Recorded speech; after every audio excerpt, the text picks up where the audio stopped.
Supreme কোর্টে লেজে গোবরে অবস্থা রাজ্য সরকারের। নিয়োগ দুর্নীতি মামলায় ওএমআর সিট উদ্ধার করেছিল সিবিআই।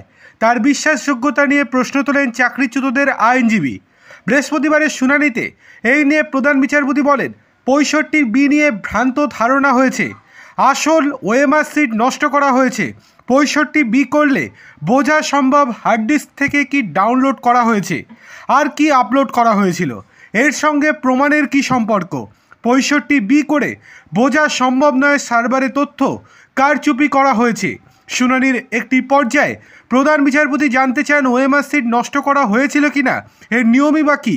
রাজ্য তখন জানায় 1 বছর পরে ওএমআর সিট নষ্ট করা হয়। এর মিরর ইমেজ সংরক্ষণ করেছে এসএসসি। বিচারপতি বলেন, ভুল, কেউ ওএমআর সিটের মিরর ইমেজ সংরক্ষণ করেনি, এসএসসিও করেনি। তারা দায়িত্ব দিয়েছিল নাইসাকে, তারাও করেনি। নাইসা স্ক্যানটেককে তথ্য দেয়, তারাও সংরক্ষণ করেনি। স্ক্যানটেক স্ক্যান করেই কেবলমাত্র ছেড়ে দেয়। ওএমআর সিট নিয়ে এসএসসিকে দুষে রাজ্যের আইনজীবী আবার বলেন, কোনো টেন্ডার ছাড়াই নাইসাকে দায়িত্ব দিয়েছিল এসএসসি। তারা কেন এমন করলো তা স্পষ্ট নয়। তখন প্রধান বিচারপতি বলেন, অনেক কিছু গোপন করা হয়েছে।